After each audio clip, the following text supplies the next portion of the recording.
So here we are. New year. New year, it comes around like every 365 days, doesn't it? Yeah. Okay, so I've been doing some research, and I've found the top 10 New Year's resolutions. The top 10 New Year's resolutions, and here they are in no particular order.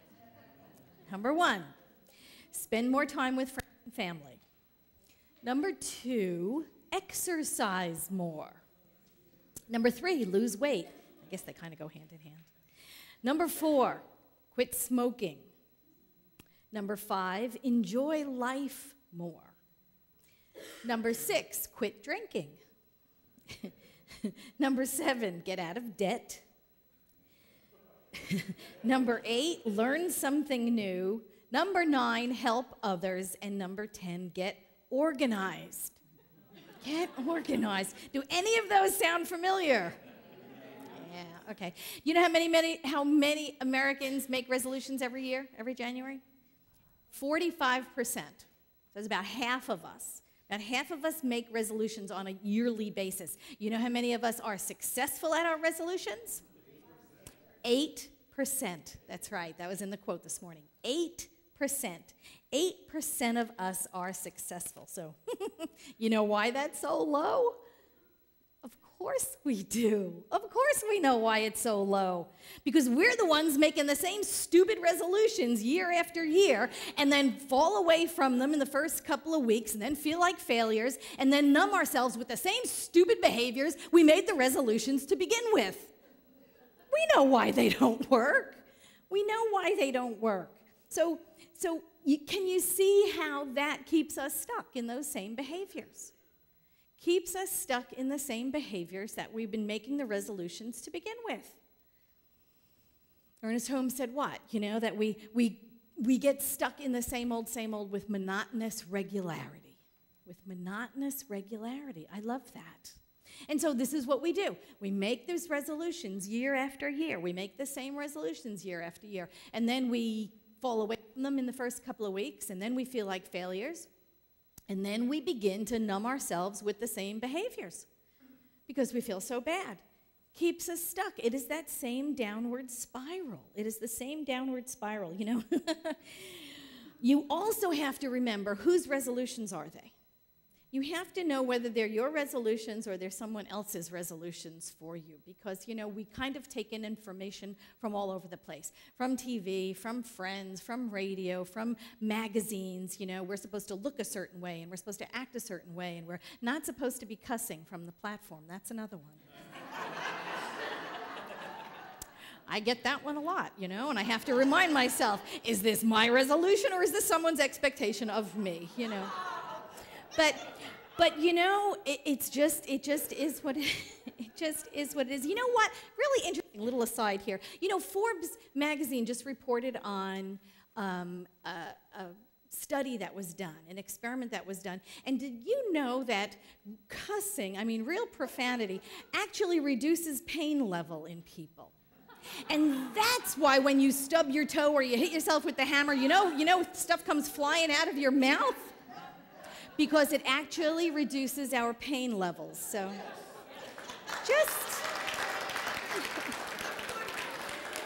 just a little aside there. So next time you know it comes flying out of your mouth, just don't feel guilt.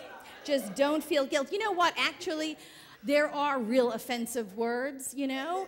To me, I think one of the most offensive words is like enhanced interrogation techniques. That's offensive to me. Preemptive strikes, that's offensive. Limited nuclear warfare, those are real offensive words, not the stuff I say. Anyway, getting back to resolutions. It's no wonder we don't keep our resolutions. Maybe they're not ours. Maybe they're someone else's expectation of us. Maybe we fall off, and instead of forgiving ourselves and getting right back to it, we use it as an excuse. Oh my God, I can't do this. I'm a failure. And then we use the behavior to numb ourselves. We use it to comfort ourselves because we don't feel like we're good enough.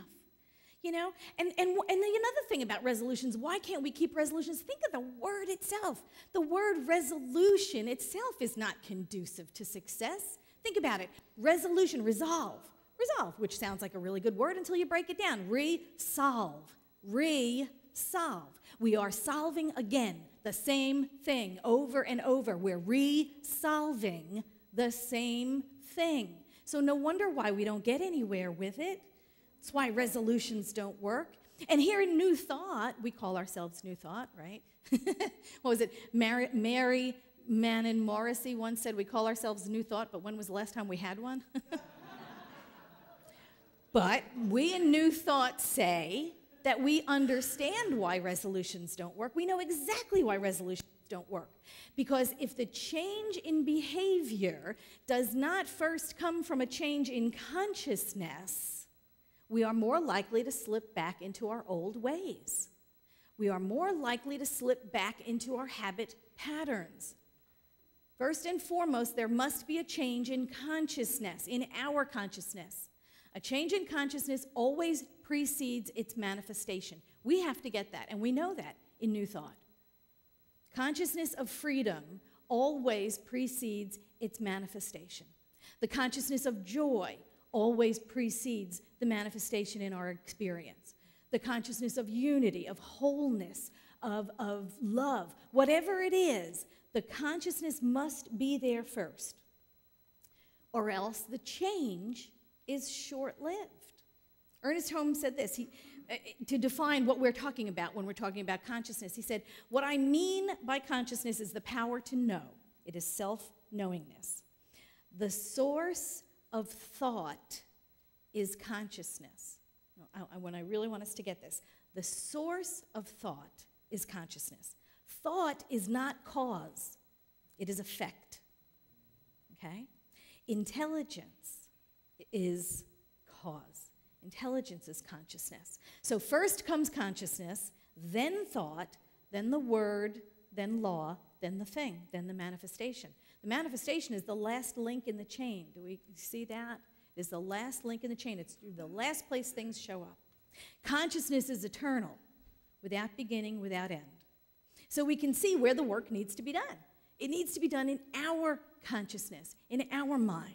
This is why our particular faith tradition has so many tools. This is why we call ourselves a practical spirituality, because we have the tools. You know what the universal tagline is for this movement is change your thinking, change your life. Change your thinking, change your life. It doesn't say change your behavior, change your life. It says change your thinking, change your life. So first and foremost, we have to change the thinking. We have to get in there and change our own consciousness. And this is where all of the tools that we have come in so handy. We use affirmations, right? We just did them at the beginning of service. We stood up and we did affirmations. We declared the truth about ourselves. We declared it for ourselves, and we declared it out loud in the presence of others. So we use affirmations. Now that in itself may not change our entire lives. You know, I can stand up here and tell you I'm a millionaire and I own a mansion and a yacht. I can say it all day long, but if I don't believe it, it's not going to really change anything in my life. It's just pretty pink icing over a bad cake, you know. It just won't change a whole lot. We have to get in and change the thought behind it. We have to change our own consciousness. Affirmations are wonderful, little tiny tools in the process of changing our lives, but that's what they are, and that's not all there is to it. But they're a good first step. You know, we hang them up all over the place. We put them on our mirrors, we put them on our visors in the car. We put them all over the place to remind ourselves of the truth. That's what we do with affirmations.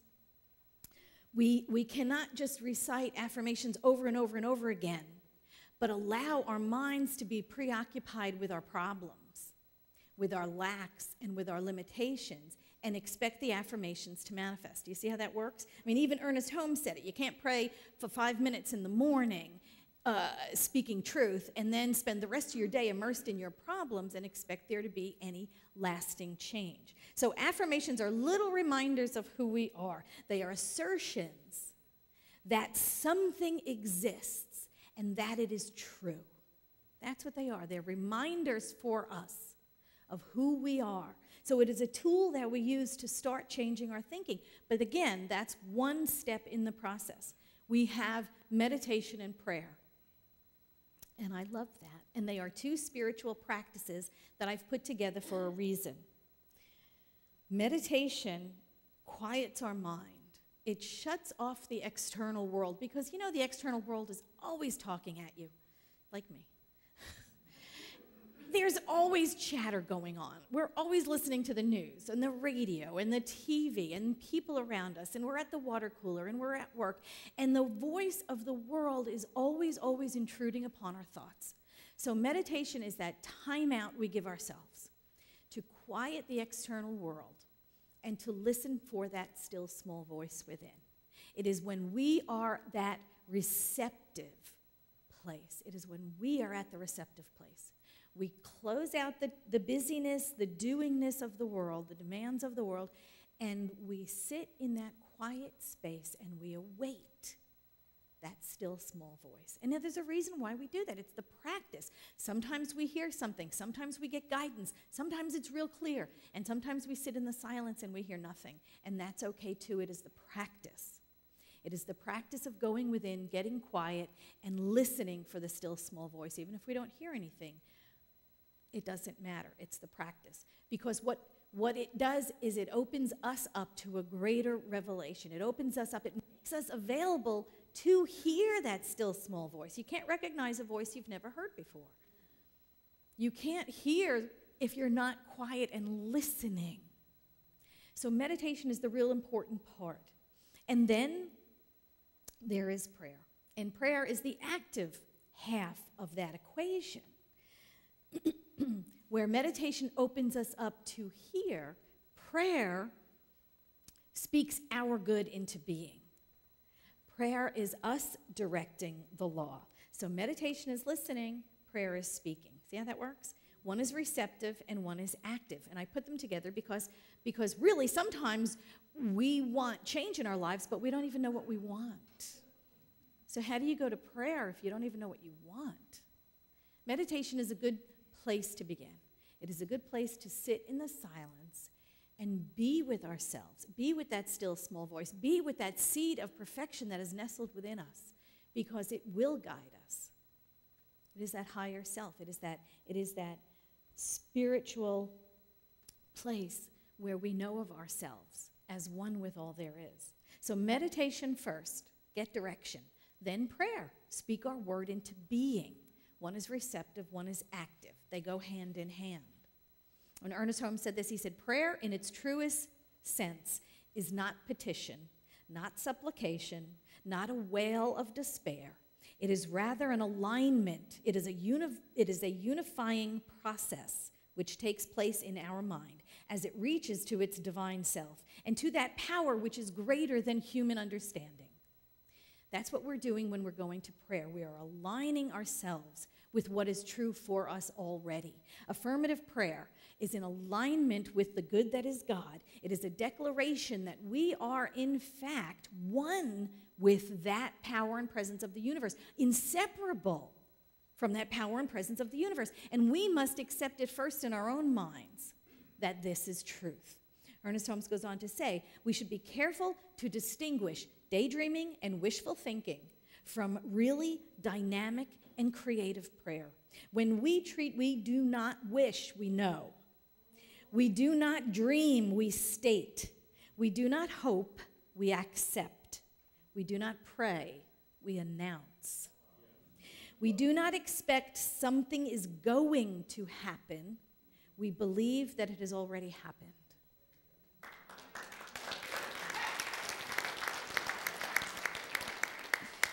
Okay, so then our human side pops right up, doesn't it? And goes, oh, no, it hasn't. I don't see any change. There's nothing different going on here. I don't see it. Nothing's changed. What are you talking about? Because that's what our human mind does. I don't see it. I don't believe it till I see it, right? So maybe things have not changed at the level of the condition. Maybe, you come out of prayer and you open your eyes and no, nothing has changed physically right then and there. But the demonstration is made.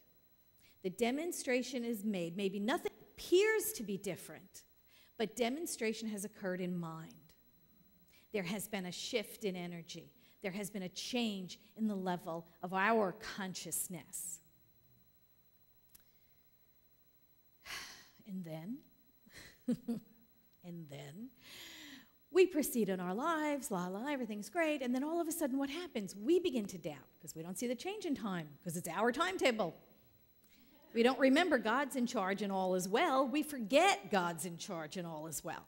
What we remember is, hey, wait a minute, I don't see that change. Go back to prayer. That is the time to go back to prayer. When we fall into doubt, when we fall into despair, when we fall into questioning, because it is our mind. It is our mind that we're praying for. God doesn't need to be reminded of the truth. God knows the truth of us. It is we that are continuing to try to align ourselves with the truth of our own being. And all of these tools, all of them are for that purpose, to align ourselves with what is true all along. We are the outpicturing of spirit. We are spirit and form. We are heir to the good in the universe.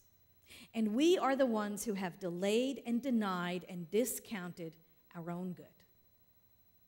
We're the ones. So we must see all of these tools, affirmations and meditation and prayer, visioning, visualization, contemplation, all of these tools, we must see them as not affecting God at all.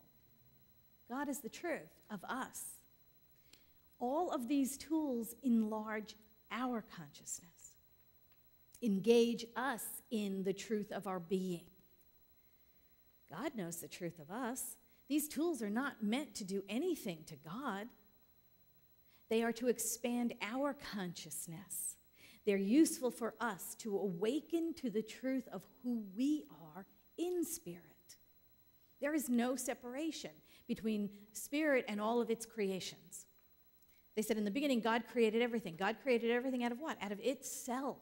There was nothing to create anything out of. God created everything from itself, so everything is an outpicturing of the mind of God, including us, and the birds and the bees and the insects and the fish and the fowl and everything, and the trees and the plants and the grass and sand and everything, an outpicturing of the one mind of God. The tools that we're using are tools to align ourselves with that truth. The truth doesn't change. The truth is eternal. What we do is we kind of wander off and we forget. We forget who we are. We forget our power. We forget our oneness. We forget our spiritual nature, and then we see it reflected back at us through someone else's eyes. Oh, thank you. Thank you. I remember who I am now because you said you love me.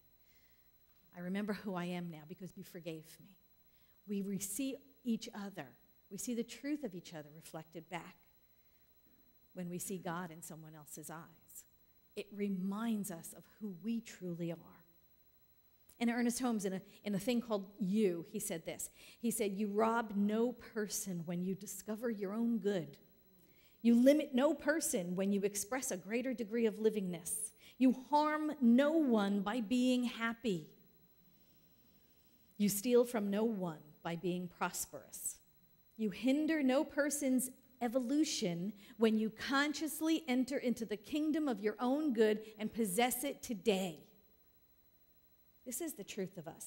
So let's stop resolving the same old things year after year. Let's stop trying to fix ourselves. Let's stop gazing upon all of our troubles and all of our problems and trying to fix them. Let's stop making resolutions and start accepting the good. Let's start aligning ourselves with the good that we are and the good that God is and accepting its manifestation into our lives. Ernest Holmes said, and this is a great way to start the year. He said, I shall keep the promise I have made to myself. I shall never again tell myself I am poor, sick, weak, or unhappy. I shall not lie to myself any more, but shall daily speak the truth to my inner soul, telling it that it is wonderful and marvelous And it is one with the great cause of all life, truth, power, and action. I shall whisper these things into my soul until it breaks forth into songs of joy with the realization of its limitless possibilities. That's the truth of who we are.